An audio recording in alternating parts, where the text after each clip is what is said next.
Give it half a second here, test stuff out. We'll get recording going as well. Hey, it's other live stream by me. Sweet. What? Ernie, raise your hands in the air. I said testify. Testify, you fluffer. Alright. Anywho, with that noise, let's get back to character creation. Yeah, that's good enough. Can see well enough. Can almost even see our Nerdologists here. Why does this appear to be really uneven? Good enough. Yeah, good enough. So, we've done an elf, we've done a human, we've done a dwarf. Oh crap, the lighting is really bad right now. So, this is going to get fairly noisy. Let me do one thing. There we go, much quieter.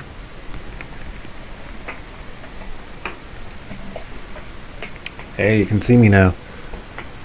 Alright, and let's bounce the audio back up. I think that... There we go, I think that's about where I want it to be. So we are going to do a... Get my mouse back. Here we are. We're going to play this time around with a halfling. Halflings... well, I've been comparing a lot of these things to Lord of the Rings. Halflings are hobbits. Simple as that. A couple different types of halflings. Again, we have... So we get to choose... Oh, wow. Thank you, Apple. We get to choose from a couple different types of halflings. The first being Lightfoot halfling. All halflings get a bonus to dexterity. So the Lightfoot halfling gets a bonus to charisma, whereas the stout halfling gets a bonus to constitution. I think we're going to go with a Lightfoot halfling. So we'll just start out with some numbers here. +2 there. Charisma +1. Lightfoot halfling is going to be more apt to adventure. They're not going to settle down all that much. They get along with everybody. Alignment doesn't really matter. Size, speed of 25 feet. They have a really nice ability here called Lucky. Whenever you roll a 1 on an attack, ability check, or saving throw, get that Oxford comma in there, you may re-roll and must use the new roll. Brave. Advantage on saving throws against being frightened. Does this sound at all like Bilbo Baggins in The Hobbit, where he goes up against Smaug and isn't really scared of him? Maybe just a little bit. And halfling nimbleness. Can move through the space of creatures a size larger than you. You are a small-sized creature. You are not big. Most halflings stand about 3 feet tall. Oh yeah. We'll do this right now too. +2 to that. And then finally, we have our languages. Halfling and common. And as a Lightfoot halfling, naturally stealthy. Oh, I gotta love all these little pop-ups that show up. Naturally stealthy. You can attempt to hide behind a creature at least one size larger than you. They can hide behind humans.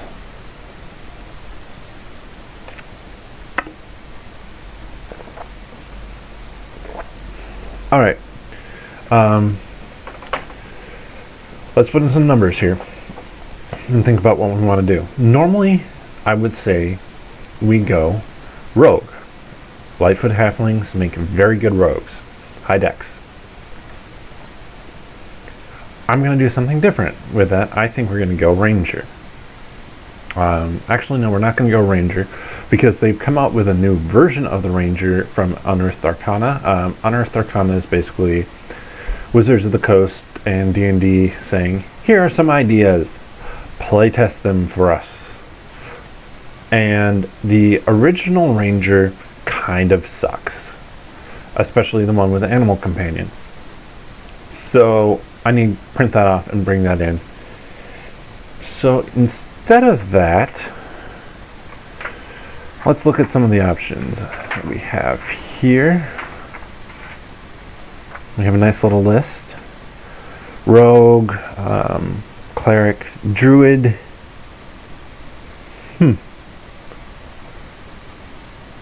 I like Druid for this guy.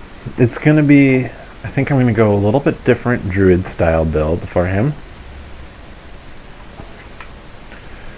Where, and we'll also get into our first character with spellcasting here.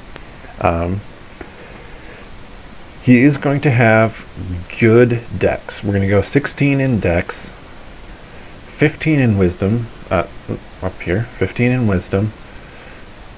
So this is going to be +3, +2. Let's go with a 14 charisma. Might as well make that good. +2 constitution, 12. Oh, I keep on doing the wrong spot. We're going to do 12 there. So +1. Strength is 10. 0.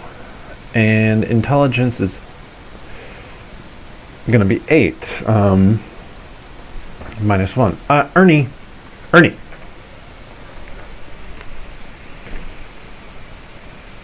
Sorry, I have a cat on the table, and he just assumes that he can be there. Say hello to the people again, Ernie. Hi. I'm a bad cat. Alright, buddy.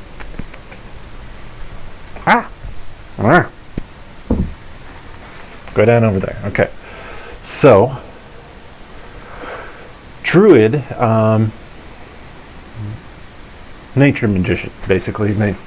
What's his name? Sylvester McCoy plays him. Radagast the Brown. Radagast the Brown is a druid. There. That's a good example. Again, Lord of the Rings. So let's start out with hit points. They use a D8. A total of 3. 1d8. Max number of hit points is going to be 8 + 1, so 9, and then +15, 24. 24 hit points. Oh, sorry. I'm stiff in my shoulders. So, long work week. +32 initiative, that's based off of dexterity. Our saving throws are intelligence and wisdom. It makes a lot of sense. We cast off of wisdom. So, wisdom's a +4, intelligence is a +1. Nice thing about that is we now have no negative saving throws, and that dex saving throw of +3 is good. Dex, constitution, and wisdom are the big saving throw ones, so you're always going to have one of those and one of them that's not used as much, which would be strength, intelligence, or charisma. There's some things that would seem like they make more sense as a charisma saving throw, but they don't get used that way. Let's put this in here. Druid, level 3. Let's see, what proficiencies do we get? So down here in this proficiencies and languages section, we have our languages already. Light armor, medium armor, and shields not made of metal. They're druids, they're nature. I mean, metal, you can make an argument that metal is natural. It is. However, they're talking about more about hides and stuff like that they use. Weapons. Clubs. I do not make this handy. Daggers, darts, javelins, maces, quarterstaffs, scimitars, oh my goodness, sickles, slings, and spears, as well as an herbalism kit. So we now have our bajillion of proficiencies in here. Let's start getting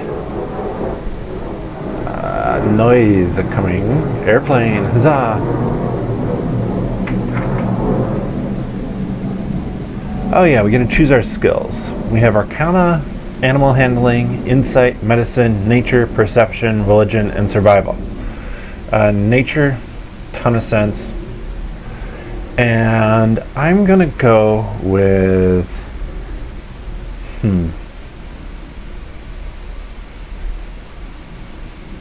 Insight. Insight, think about it for reading people, basically. I can go through sometime and kind of on a video and give examples of what all of these different skills might be used for.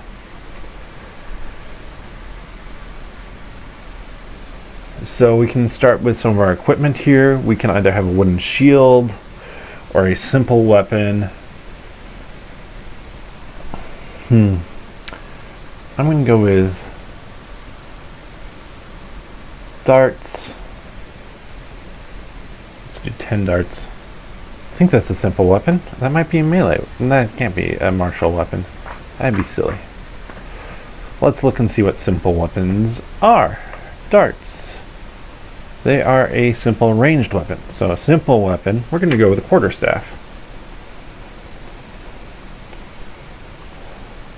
It's our walking stick through the woods. Somebody comes up to them, we beat them with it.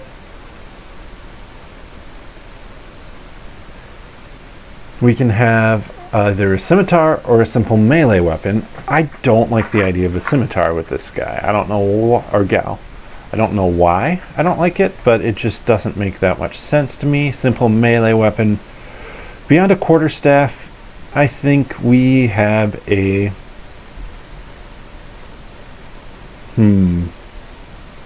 hand axe. Makes sense. We're naturey. We have to survive out in the woods. I feel like we'd probably use fallen trees and stuff to start a fire, but you still have to cut that up into a reasonable size. Probably shouldn't create a fire everywhere.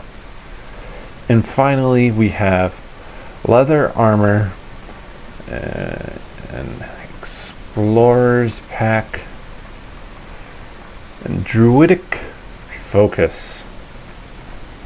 So druidic focus doesn't have all that much like actual benefit to the character. The big thing with the druidic focus is that it's a cool story element. When you cast a spell, do you like speak into the skull of a dead raven? Or maybe your quarterstaff is your staff with like tree branches and you channel your power through that. And we also know, we'll add this to our languages, we know Druidic. Apparently it's a language too. Okay, so we have that.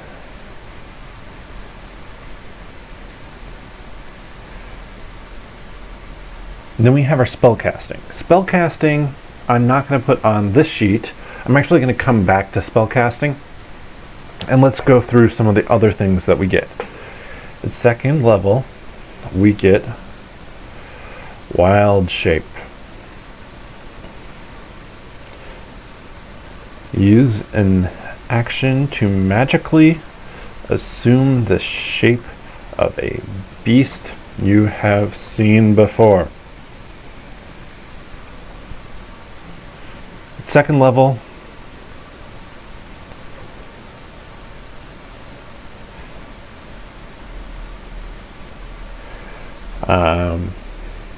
¼ CR. For once per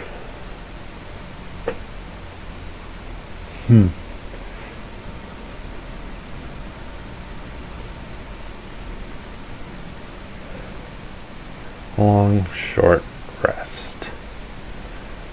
See page 2. We're going to go over to page 2 here quickly, the section again, like I did yesterday with key points. I am going to, let's zoom in first so we can all read this. I hope they have some of it in here. Let me stick a piece of paper in. Basically what I'm looking for right now is a list of creatures. I believe they have some level of a list of creatures in here.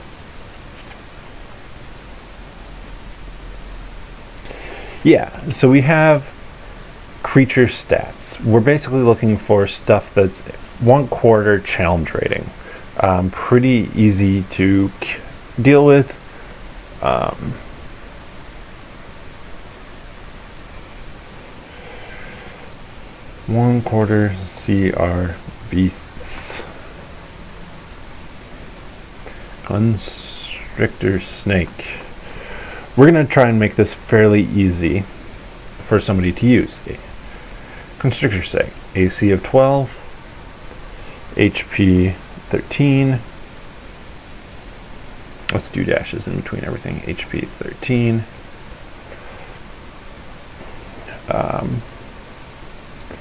Speed 30 feet. Do it that way. Fine with that.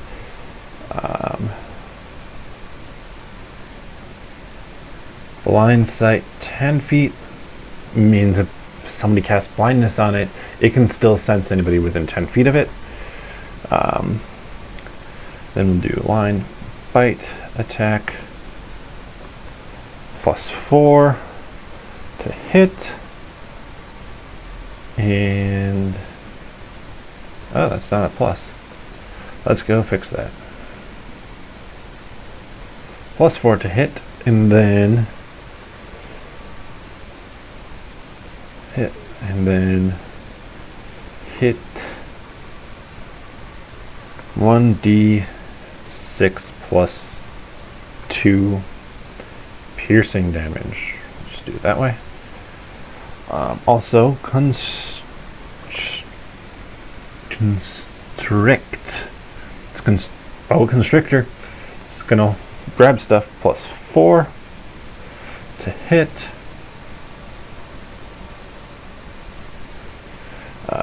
Hit 1d8 +2.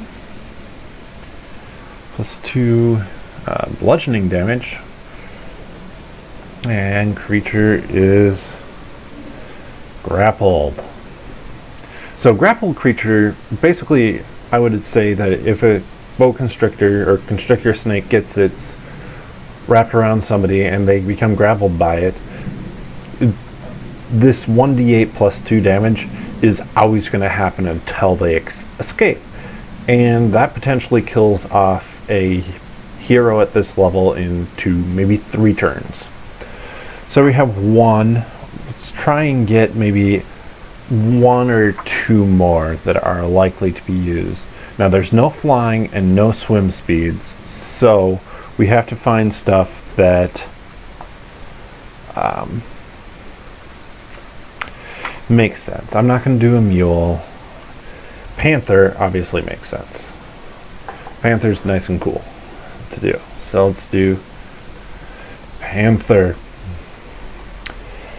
AC 12, HP 13, speed probably faster, yeah, 50 feet, nice. Does not have any blind sight. That's good, that'd be weird for a panther.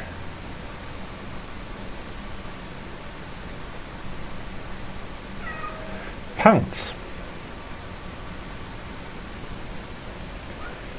If a panther moves 20 feet in a straight line, DC 12,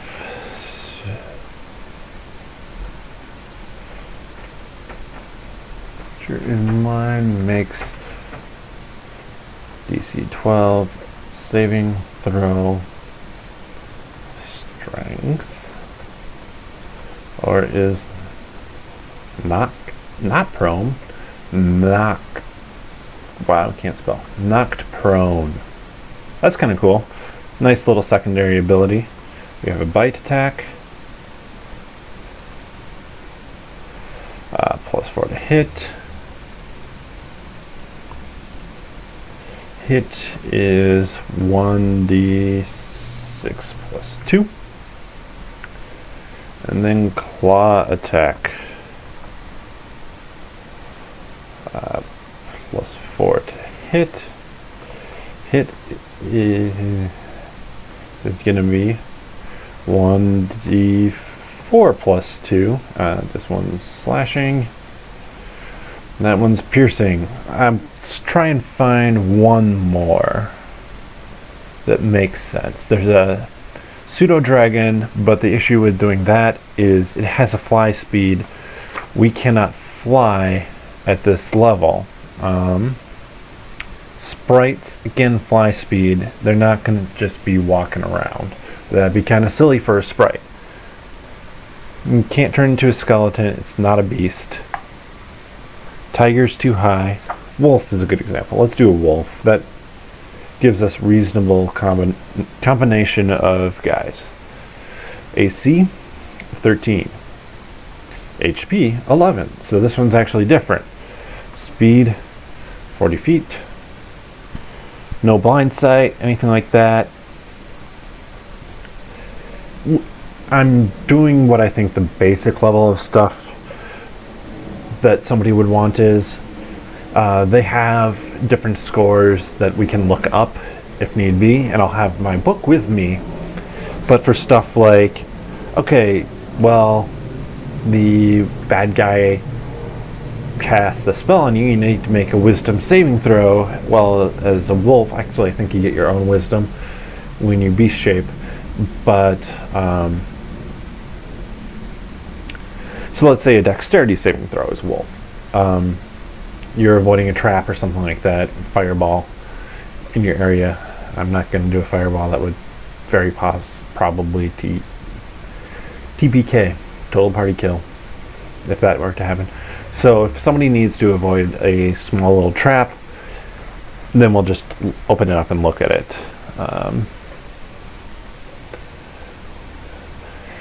So both the panther and the wolf have keen smell advantage on perception checks when you use your nose.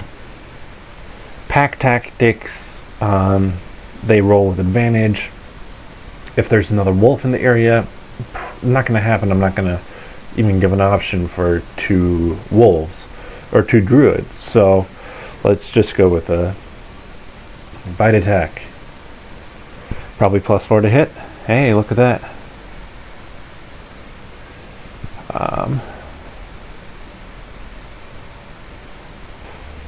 And then +4 to hit. Hit. So this is kind of fun. 2d4 +2.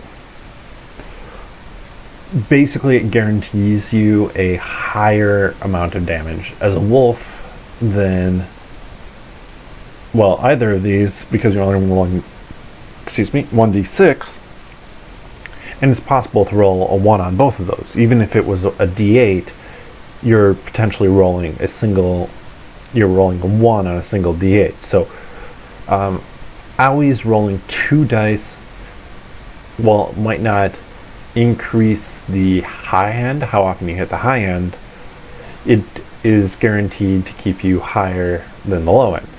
This also has some fun. It's piercing,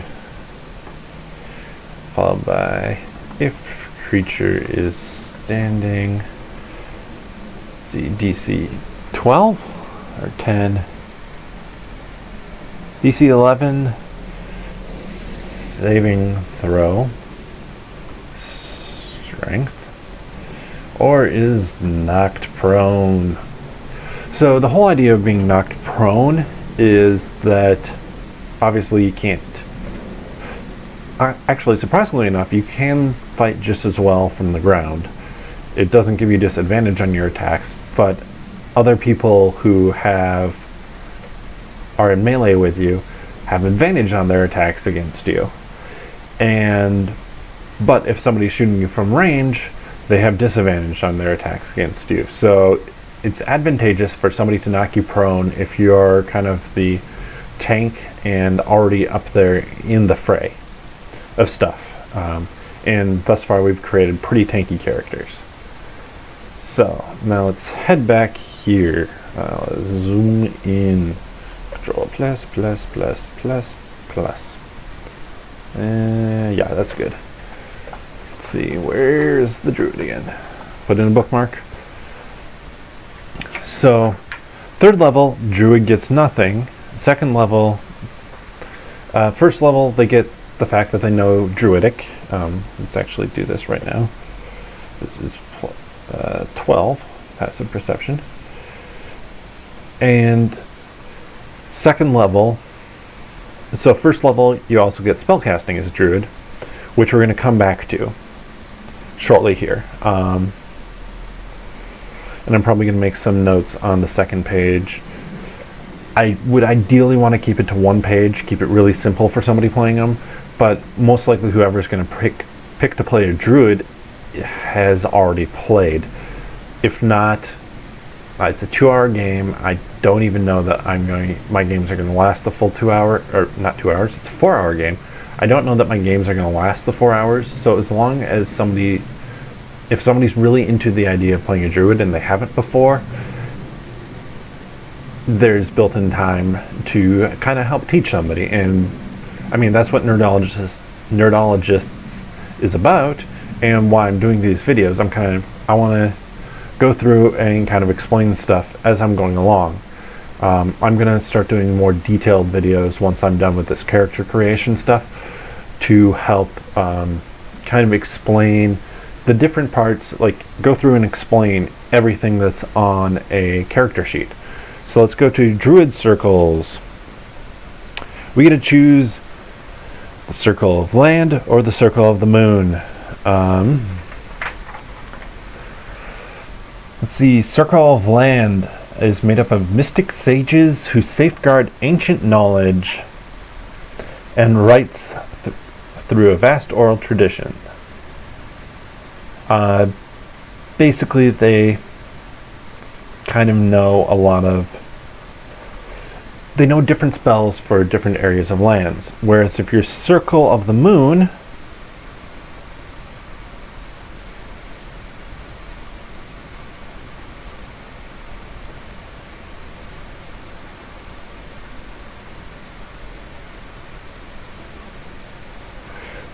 is much more about that wild beast shaping thing. We are going to go with the Circle of the Land.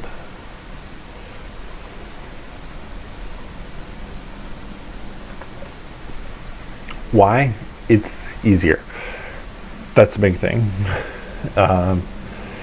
Couple different things. We get to know an additional cantrip. I'm going to make note of that. +1 cantrip. And we also, at second level,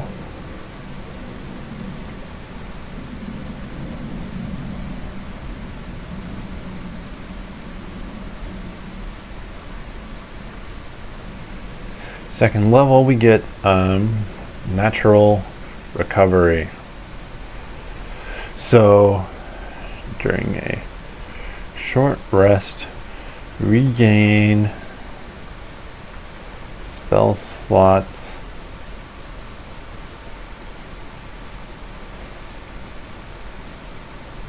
okay, let's read this. Choose to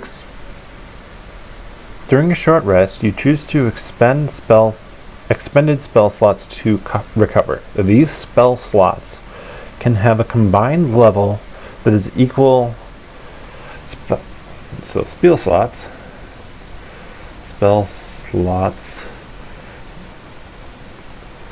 with combined level of less than or equal to 2. So we're level 3. It's equal or to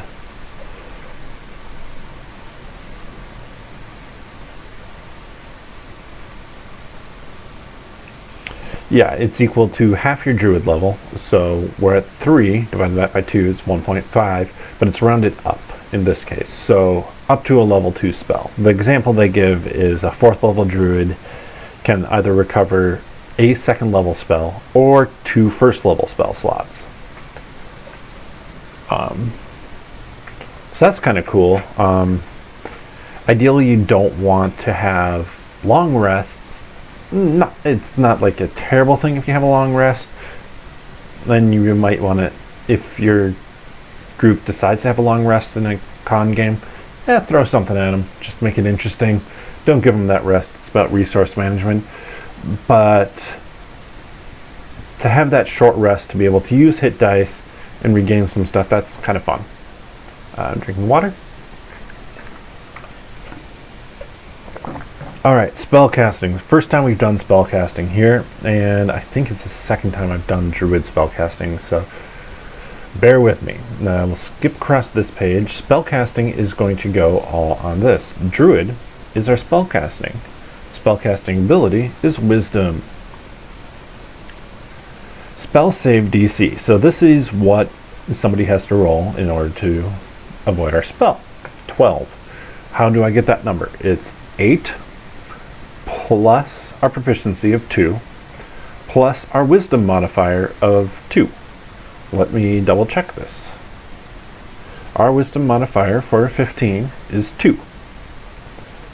So 8 plus our proficiency plus our wisdom modifier. Our spell attack bonus is plus 4. Now, how many spells do we know? We get a look at our spell table. So, spell slots per spell level. We have spell slots per spell level here, and let's zoom in. Make it back nicer. Here we go, here we go, here we go, here we go. Here we go, here we go, here we go. There we go, because you can almost read it now, probably. Right here, we have slots total. So that's the number of slots that we have. We have a total of 4 first level and 2 second level. This is slots expended. This is how many we can have.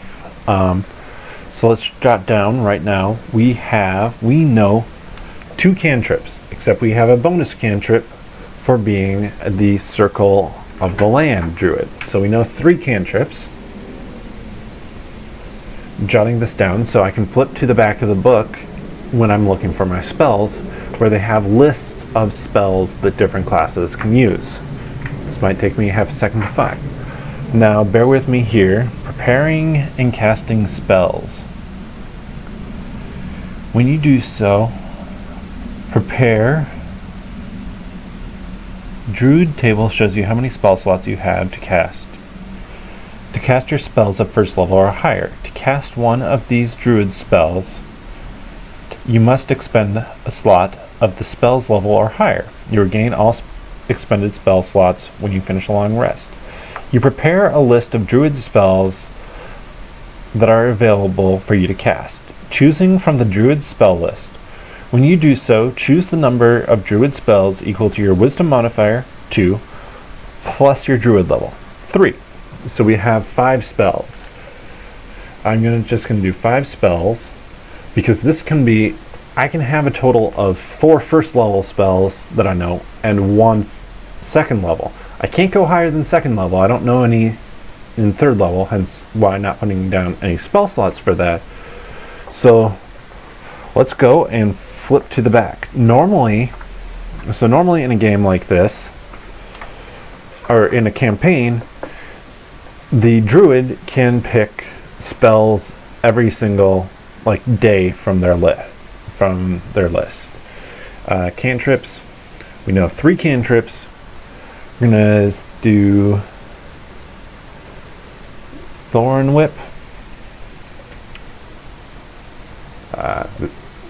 and I'm gonna type up the Thorn Whip spells separately. I'm not gonna do that on a video here, but I'm gonna have them typed up so that people don't have to pass around the book to know how to use their spells.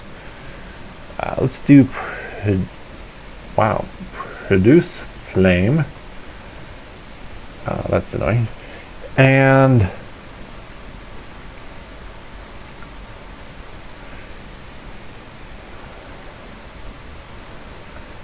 Poison Spray. So Thorn Whip and Poison Spray are both going to be offensive spells. They're going to allow... Sorry, just do something quick here.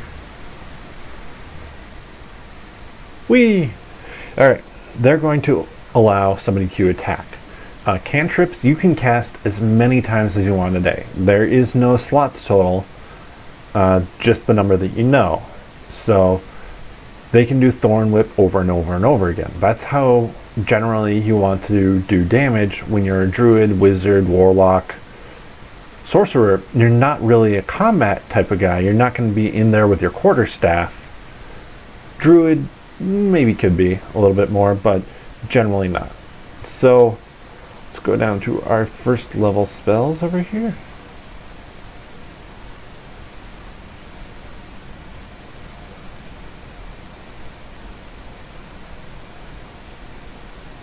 Oh, that's special. Well, we can't use that first slot.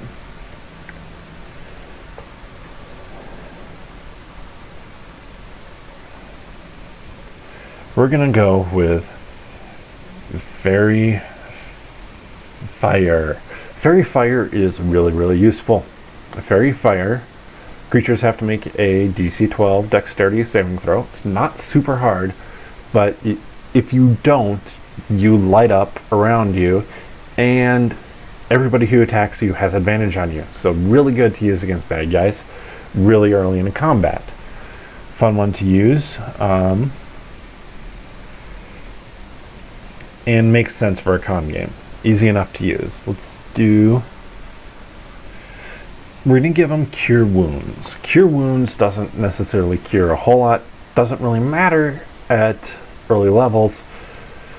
But it gives them, if nobody decides to take Cleric or Paladin, it gives them a way to cure people. So it's not, so we just don't have issues with resource management. Thunder Wave, another fun one. If the bad guys are getting too close to you, you just do a Thunder Wave at them. They take damage, and they have to make a saving throw. If they make the saving throw, they just take half the damage. If they fail the saving throw, they take all the damage and get pushed back 10 feet. Anything that's loose gets pushed back 10 feet. So if you're in a kitchen and there's a table full of knives, you Thunder Wave them at somebody, that would be hilarious. Kind of. So I could do another first level spell, or I can do 2 second level spells. We're going to do Bark Skin as one of them. Bark Skin, let's actually look up Bark Skin and see what that does right now. I think I know what it does, but I forget if it stacks with your armor. Bark Skin. You touch a willing creature. Until the spell ends, the target's skin has a rough bark-like appearance, and the target's AC can't be less than 16, regardless of what armor it is wearing. That's going to be really handy for a druid if they get in an awkward spot. And finally, heat metal. They don't like metal. Heat metal. Heat metal's fun. No saving throw. You just pick a piece of metal, you heat it. Then there's a saving throw. As the person's taking damage, they're going to take damage no matter what. If you heat their sword, they have to make a saving throw or they drop it. If they don't drop it, next turn, they take more damage. So it's a catch-22. Either they don't have their weapon or they're taking more damage. So we have our spells here. This is a fun group of spells. It should be something that's really playable for a character. If I was playing this druid myself, I might take some other things, like I probably do Pass Without Trace, which makes you stealthier.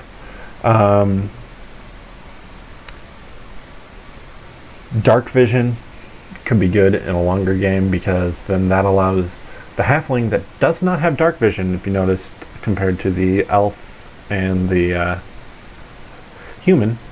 Nope, not the human. Human does not have dark vision either. Elf and dwarf both have dark vision. So if you go into a dungeon with those two, you better hold on to their belt or get them to light something up for you. By that I mean a torch. Alright, so now we have our druid set here. We just have to get the background taken care of. Scroll up. Background. Druid. Oh, and our gear. Hey, that's just a chunk of the book that's completely fallen away now. Cool. Alright, give me a minute. I will be back in a second.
And I'm back. Probably can barely hear that. Sorry about this. There we go. That didn't look like it spiked too much. So we have our different backgrounds at this point. Sage, somebody who's learning a lot. Outlander. Outlander makes a lot of sense. Somebody who lives in the wild for some reason or another. It seems too on the nose. Hermit also seems really on the nose. Guild Artisan, kind of funny. Entertainer, Folk Hero. Folk Hero could be cool. Criminal, Charlatan, Acolyte.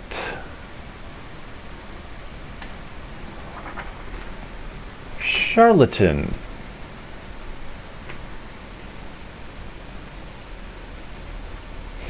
Nah, I'm not feeling it.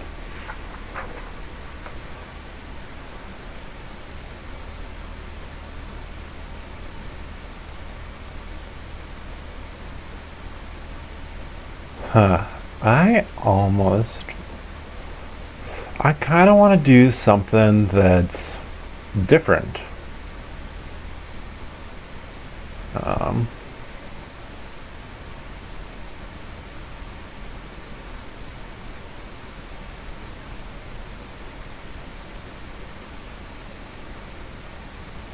Yeah, we are going to do a Guild Artisan who is a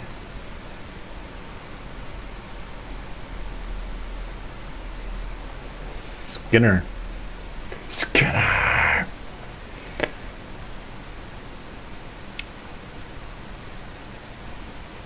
Let's see. Let's just do that whole section. Art. Guild art.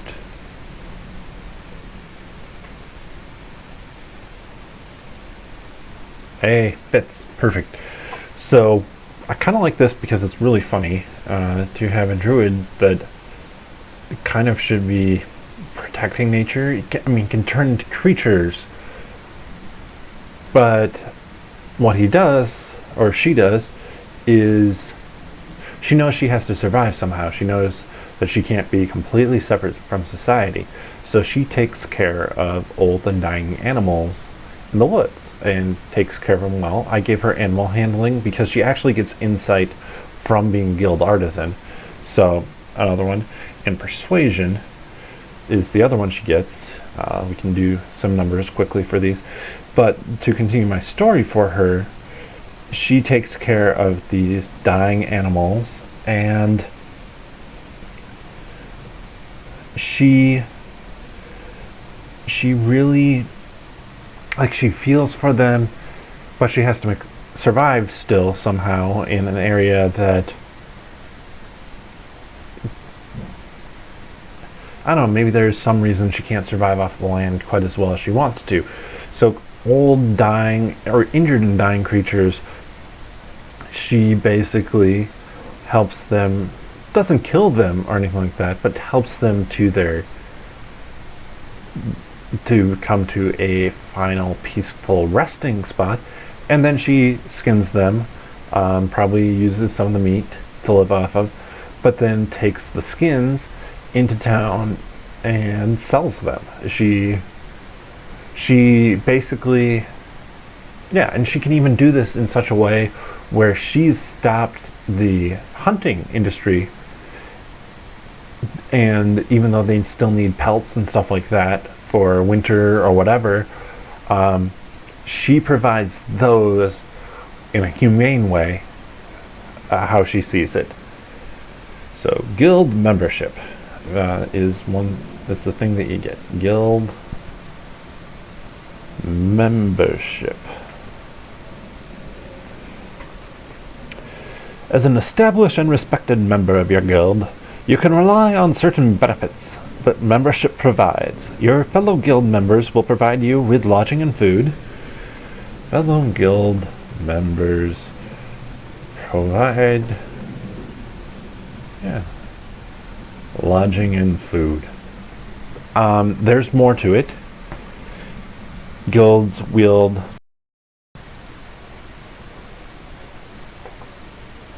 I think we're back up, so this is a second video, I guess, that's starting. I don't think I was down for too long. Hopefully not. I will upload a separate video of this instead of just putting up the live video that I have before. And maybe she was a guild member before. Maybe she's just still on the fringes of being a guild member. But it's kind of an interesting dichotomy between the two things. But now we're basically just down to, oh, forgot to give her stuff. We have Artisan's Tool. Artisan's Tool of choice in this case. Let's see what's out there for a tanner. Leatherworker's tools. There we go. Leatherworker's tools. Makes a lot of sense.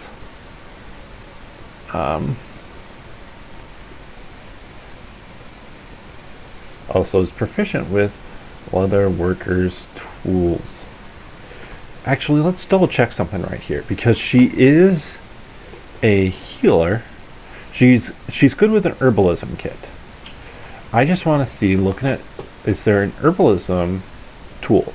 That's a separate thing. That's a kit in and of itself. So yeah, we're keeping her the way she is, or he. Letter of introduction.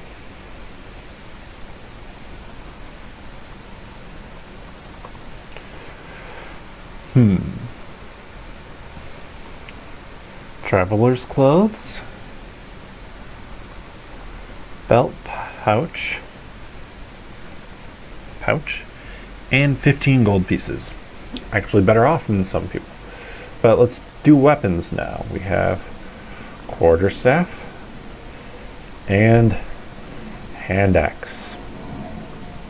Probably not going to use either a ton, but let's go get these things statted out.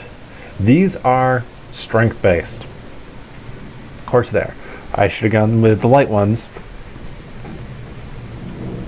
Ooh. We're actually going to move. Take this out of here. Put this down here. Quarterstaff 2. Why is that one different? Ah, because I forgot an E. So quarterstaff is versatile. You can use it one or two-handed. If you remember from Fighter, I believe, the longsword is, nope, not the longsword. Oh yeah, the longsword is also versatile. When you use it two-handed, you do more damage with it. So our attack bonus, we are proficient with these, but they're all strength-based, so that's a +0, but then we have +2. Damage for the quarterstaff with one hand is 1d6 plus 1d6 bludgeoning. There is no plus to any of these because, again, that strength modifier is 0. Two-handed is 1d8 bludgeoning, and the hand axe is 1d6 slashing, I believe. Correct. But these are, like, it's less important for these to be high. These are only used in certain circumstances, and they're not going to use them all that often. They have a fairly high initiative bonus. They want to go before people so that it doesn't get too close. Oh, crap. Wow, that's fun. So this stopped recording as well, so we might just have to put this up in 2 parts. One longer, one shorter, and sorry about anything that you missed. Let's go to armor, because that's the last thing we have, is the armor class for our leather armor. Leather armor is 11 plus the dex modifier. That's actually not too bad for an armor class. For Druid, 14, pretty dang good. Not super hard to hit, but not super easy to hit. I thought there was a chance that it would be even lower than that. It might be, I don't know, it's hard to get much lower than that, I guess, but 12 is kind of what I was thinking it would be at. So this isn't too bad. So there we go. We don't have alignment locked in. We're going to go with, and I didn't do that yesterday. I might go back and stick in some alignments just to help people know what to play, or know how to play what they want a little bit better. I'm not sure if it's going to be super useful, and it's going to be one of those things, if you don't want to play that alignment, change it. Chaotic Evil, out. Neutral Evil, out. Excuse me. Lawful Evil, I might allow you to play that in a con game, but generally we're looking at neutral or good options. Wow, my hands make that much of a difference in terms of lighting. Should try and get this locked in on a better level. So I'm going to say that this Druid is lawful neutral. They have their own set of rules, and it surrounds more natural things versus other areas. So then the laws of man, because they're not going to really know those since they're a Druid. They're a Druid of the land. So let me go back here and explain one thing. Druid of the land, you pick a type of land. I did not do that because it doesn't come into play until 3rd level, or 4th level, excuse me. Wait, that might be wrong. They might get more stuff. Here, let's have some fun. Let's flip back here to Druid. I was thinking that said 4th level for Druid of the land. It pretty sure it said third. Hey, hey, hey.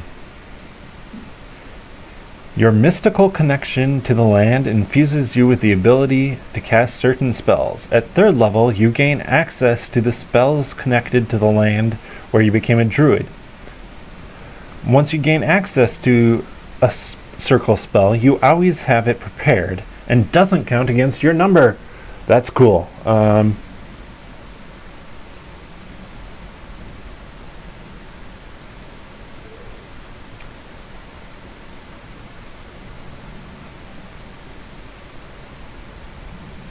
So we're going to put grassland in here, and then we're going to flip back to the druid spells. I know which spells they are.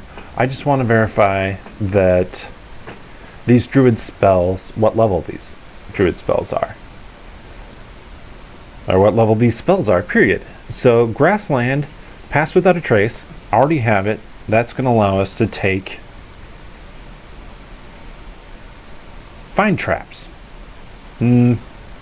Flaming sphere. Flaming sphere sounds like a lot of fun. This is a second level spell. There we are. I'm sorry, I'm not making this larger for you. Actually, I'm going to make it larger for you because I can't read it on my screen. And I want to see that I spelled stuff correctly. So we have Flaming Sphere. And then the other one we get to know is, for this, is Pass Without a Trace. I thought we had it in here. We did not, so we'll do Pass Without a Trace. Pass Without a Trace allows you to hide a whole lot better. I feel like we talked about it before, but that might have been for the monk. Anyways, so this is our character here. Let's save it. Save as. I'm always doing save as because I don't want to overwrite this file, the base file I have, and then end up with something that is I have to go through, remove everything from, just to have a blank template to work from again. So let's do this. It is a Druid Guild Artisan. So one thing that you'll notice in what I do is I do a bunch of weird combos.